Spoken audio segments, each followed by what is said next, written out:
ఎందరో ముఖ్యమంత్రులైనరు. ఎన్నిసార్లైనా మన పాలమూరు పేదరికాన్ని చూపించి ప్రపంచ దేశాలలో మార్కెటింగ్ చేసుకున్నారు తప్ప మన జిల్లాను అభివృద్ధి చేయలే. ఇవాళ ఈ వేదిక మీద నుంచి నేను అడుగుతున్న మేధావులను, ఈ తెలంగాణ రాష్ట్రంలో ఉన్న చదువుకున్న వాళ్ళను, నీళ్లు నాగరికత తెస్తాయి, నీళ్లు పంటలు తీసుకొస్తాయి, మీ నీళ్లు పసిడి బంగారాన్ని పండిస్తాయి. మరి నీళ్లు నాగరికతను దేవాల్సింది, పసిడి పంటలు పండించాల్సిన ఈ పాలమూరు జిల్లాలో కృష్ణా నది జలాలు 811 టీఎంసీలు దశాబ్దాలుగా పారుతున్నా మాకెందుకు పసిడి పంటలు రాలేదు? మా కష్టాలు ఎందుకు తీరవలేదు? మా కన్నీళ్లు ఎందుకు తూడవలేదని నేను అడుగుతున్నా. ఈ పాలమూరు జిల్లా నాడు ఉమ్మడి రాష్ట్రంలో లేదా?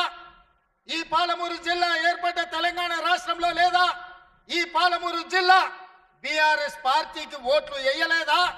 అంతెందుకు 2009లో ఆనాడు చంద్రశేఖరరావు గారు కరీంనగర్ జిల్లా ప్రజలు తరుముతే భుజాన జోలె వేసుకొని జోలె పట్టుకొని పాలమూరు జిల్లాకు వచ్చి ఈ ప్రాంతంలో ప్రజల్ని అడుక్కుంటే నా పాలమూరు సోదరులు, మా సోదరి మనులు నీకు భిక్ష పెట్టిండ్రు. నీ బొంతలో భిక్ష వేసి పార్లమెంటు సభ్యుని చేసి ఢిల్లీకి పంపిస్తే నువ్వు పార్లమెంటు సభ్యుడిగా పదవిని ఎలగబెట్టినావు.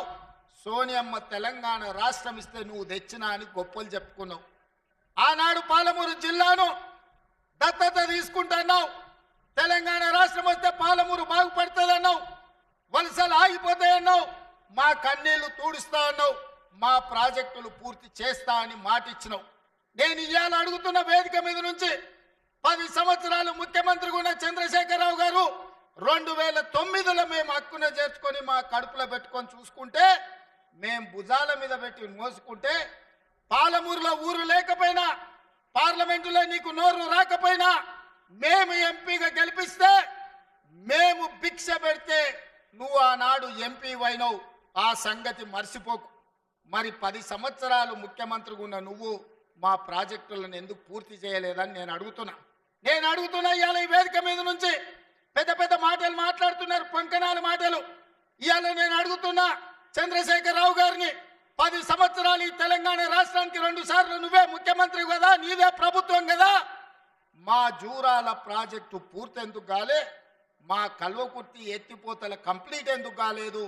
మా నెట్టంపాడు, మా కోయిల్ సాగరు, మా సంగం బండలో ఒక బండ అడ్డం పడితే 10-15 కోట్ల రూపాయలు ఇవ్వక బండ పగలగొట్టక 10,000 ఎకరాలు పల్లెల్లో ఎడారిగా మారితే నీకు మనసు రాలే.